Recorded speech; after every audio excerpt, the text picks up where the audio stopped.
Doctors are already prescribing the diabetes drug Mounjaro for weight loss, but now they can do it officially under a different brand name. The injection drug will be called Zepbound, even though it has the same ingredient as Mounjaro. For more on this, let's bring in Fox 11's medical contributor, Dr. Michael Daignault. Good to see you. What is the significance here?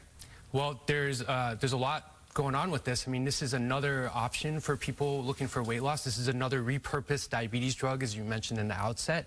And what I think the most important thing for people is that competition is good, right? So this is a drug that is going to cost about $1,000 a month. Wegovy right now, the other option costs about $1,300. So you have two drugs working the same way to treat obesity, and you're going to have competition, which is going to hopefully keep the price down. And so what I want to caution people, though, as we mentioned on the program before, if you're going to start this for weight loss, please ask your doctor to send you for a gastric emptying study, because if you have undiagnosed gastroparesis because of diabetes, which already slows down your digestion, and then you take this, it could make things very bad. So you need a doctor's prescription for this, right? You can't just get this over the counter. Right, correct. And so before you could get it for diabetes, and so it was kind of being under the table a little bit about who was prescribing it, but now you can officially get it for weight loss. And so are we talking just people with like real obesity problems, or are we talking I'm 10, 15 pounds overweight, I want to look good for the summer, I could use a little bit of help? Uh-oh.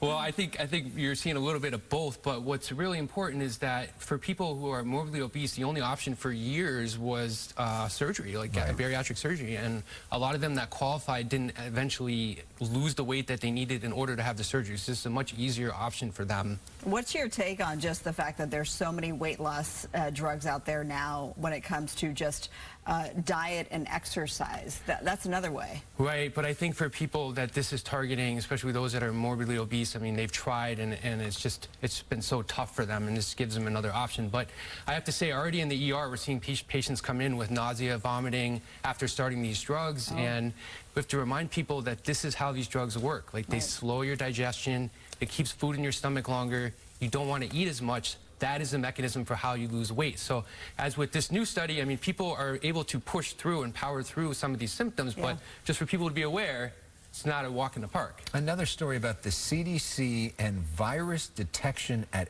airports. How does that work? Well, I think this is great to see. I mean, the surveillance of infectious disease has not been of strategic importance for us for a long time, and I think by the time we started looking in March 2020 for COVID, the horse was already out of the barn. And so it's great to see this pilot project from CDC to look for flu, RSV, and COVID, as well as any new respiratory viruses that could come through. How do they do that? Well, I think it's random sampling of passengers that come through the terminals of LAX and other major airports across the country. So, you know, passengers, you know, our viewers, if you're coming through and you're asked to take part in this, you know, please do so. It's of vital strategic importance, just so we can keep track of what's going on. Okay, lastly, strep throat is on the rise. Meantime, there's an antibiotic shortage to treat it. Right, so another medication shortage. I mean, we've actually been short with amoxicillin for over a year. Last fall in Europe and the United States, there was already a shortage of amoxicillin. So this is a shortage of the powder that's used to make the liquid form that kids prefer. It tastes like bubble gum. It's the most widely prescribed antibiotic for kids. It's very easy to take.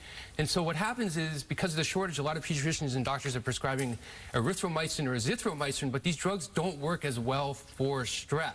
So what I will tell parents is to push their doctor, their pediatrician, whoever the prescribing doctor is, if there is a shortage of the liquid, to get the tablets or the capsules. So the tablets you can crush, the capsules you can open and add to any kind of liquid or semi-soluble food like applesauce, for example. So there are options to still get the amoxicillin.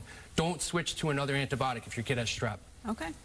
Really good information on all those stories. Dr. Michael Daignault, it was great to see you. You too. Thank you for coming in. Much more news ahead in the 6th.